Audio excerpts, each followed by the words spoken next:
Olá, eu sou o Henrique Paladino, sejam bem-vindos a mais um vídeo. E que final de semana que nós tivemos em San Diego, hein? Um final de semana em que aconteceu de tudo, com três provas bem caóticas, alguns momentos bem bizarros, muita emoção na pista e alguns resultados, no mínimo, surpreendentes. Nós tivemos as três categorias correndo na base naval de Coronado e a programação foi aberta, como de costume, pela Truck Series na sexta. Na prova da Truck teve o Caden Honeycutt largando na pole e, incrivelmente, foi talvez a corrida mais comportada do fim de semana. Não significa que não tivemos caos, porque tivemos, com várias batidas e alguns personagens inesperados aparecendo até na frente. O Jimmy Johnson chegou a liderar a prova antes de ter problemas de abandonar a corrida. A gente teve outros nomes interessantes, como o Justin Marks e o Jamie McMurray participando da prova. Os dois acabaram batendo.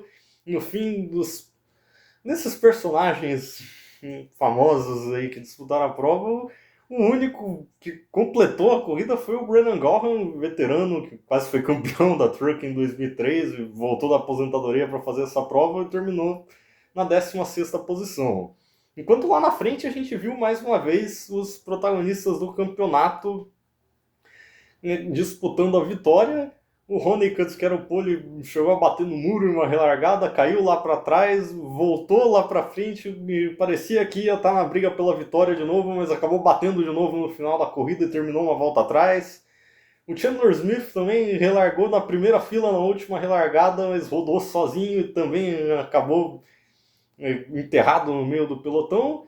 E no fim a gente ficou com uma briga pela vitória entre três pilotos, o Lane Riggs, o Daniel Hemrick e o Tyler Reif, que nem disputa a temporada completa e estava em busca de sua primeira vitória. Chegou a liderar boa parte da última volta, mas acabou passando reto na última chicane. E assim, pela quarta vez no ano, nós tivemos uma vitória do Lane Riggs na Truck Series, que foi também a sua segunda vitória em misto, na verdade, a segunda dele em pista de rua nesse ano, porque a outra tinha sido na etapa de St. Pete, que também recebeu a NASCAR pela primeira vez esse ano. E com os maus resultados do Chandler Smith e do Caden Honeycutt, a coisa fica bem tranquila para o Riggs no campeonato, pelo menos por enquanto, já que agora ele abre 65 pontos para o Honeycutt.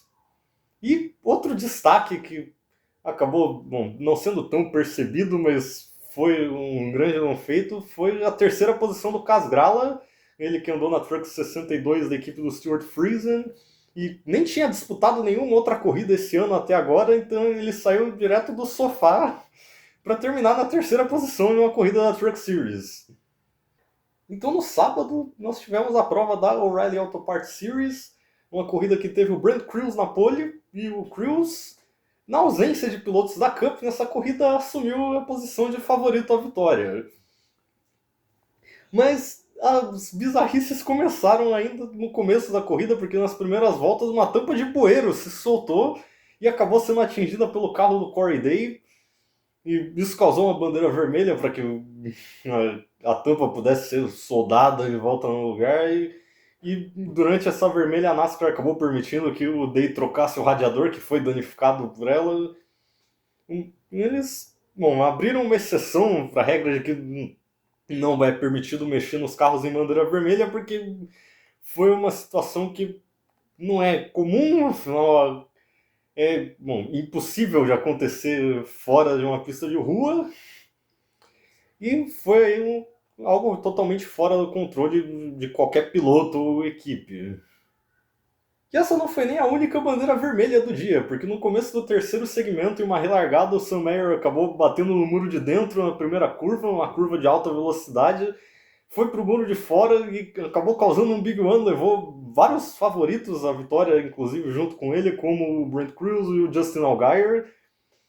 E esse acidente, junto com os danos no muro que ele causou, trouxe outra bandeira vermelha. E talvez o momento mais bizarro do final de semana aconteceu justamente nessa vermelha, porque a gente teve uma invasão de pista em um momento em que o cara pulou dois alambrados e foi pro meio da pista, aparentemente para falar com o Sheldon Creed. O que lembrou bastante uma cena de vários anos atrás em Watkins Glen, em que um outro fã invadiu a pista também durante uma bandeira vermelha e foi pedir um autógrafo no Matt Kenseth. Enfim, depois disso e dos reparos necessários ao muro, a corrida voltou e o Parker Retzlaff, que era o líder, ficou sem combustível antes do box abrir e acabou também caindo para o fundo do pelotão, o que deixou o Carson Poppel na liderança. A briga pela vitória acabou ficando... Bom, parecia que ia ficar entre ele e o Taylor Gray, até que nas últimas voltas o Gray rodou o Poppel, jogou ele no muro, e isso permitiu uma aproximação do Austin Hill, que na última volta passou o Gray e levou a sua segunda vitória nesse ano. A primeira tinha sido na abertura da temporada em Daytona.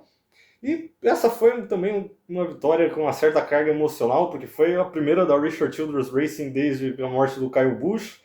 E teve a cena do Hill fazendo o burnout dele do lado do número do Kyle Busch pintado no chão. Enfim, um final de prova emocionante em vários sentidos.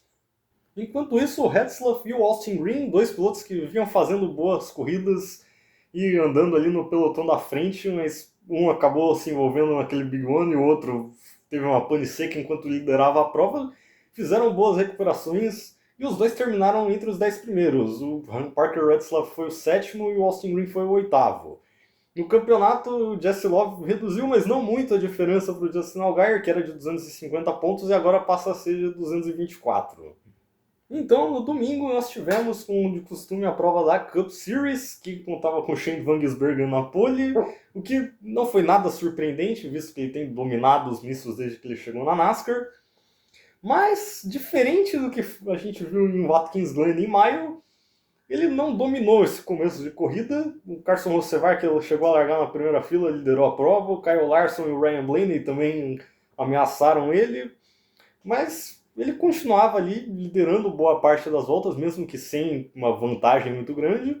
Até que na volta 32, também uma relargada, com o Austin Hill e o Conor Zilisch na primeira fila. O Hill acabou abrindo demais a curva, enquanto o Zilisch tentava passar ele por fora, e a gente teve um outro acidente, até um pouco parecido com o que aconteceu na corrida da O'Reilly, que causou outra bandeira vermelha e envolveu alguns favoritos, como o próprio Van Gisbergen, o Zilisch, o Ty Gibbs. E isso meio que deixou a corrida completamente em aberto, porque o piloto que domina os mistos e o cara que mais fez frente a ele no último misto que nós tivemos estavam fora da corrida.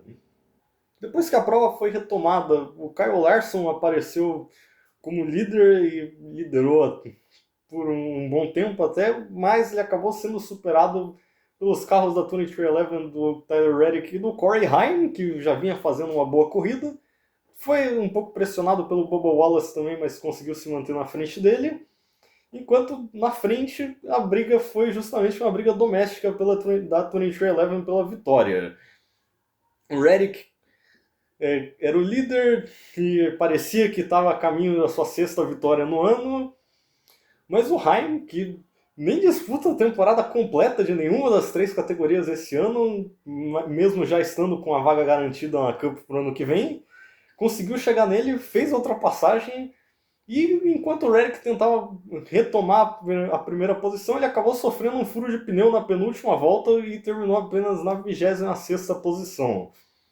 E assim, pela primeira vez na sua carreira, Corey Heim venceu uma corrida da Cup Series, nessa que foi apenas a quarta vitória de um dos chamados Open Cars, né, os carros sem charters, que não tem presença garantida em todas as corridas da temporada, desde que o sistema dos charters foi introduzido em 2016, e a última tinha sido, por coincidência, também uma pista de rua, que foi aquela vitória do Shane Van Gisbergen na estreia dele na categoria em Chicago em 2023. E essa corrida também me rendeu uma estatística bem curiosa, porque o Heim é apenas o segundo piloto na história da NASCAR a vencer a sua 13ª corrida na Cup Series. O primeiro, Jimmy Johnson, que conseguiu esse feito na etapa de Fontana em 2002, que foi a primeira vitória dele.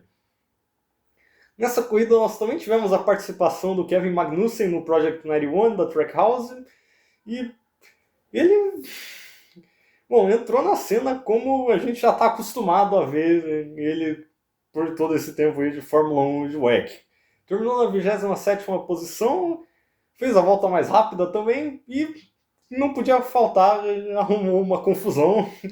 Se estranhou ali com o Noah Gragson por um tempo na pista, depois até que ele eventualmente perdeu a paciência e mandou o Gragson pro muro. O Gragson foi reclamar com ele depois da corrida e teve ali uma discussão entre eles. Mas, enfim, o retorno do Project 91 conseguiu botar o carro sob os holofotes. E, honestamente, eu não ficaria surpreso se a gente visse o Kevin Magnussen em mais corridas da NASCAR. Bom, esse foi o final de semana de San Diego, uma etapa que faz parte aí das comemorações de 250 anos da independência dos Estados Unidos, o que nos trouxe muitas histórias e muita, mas muita emoção, muito caos, principalmente.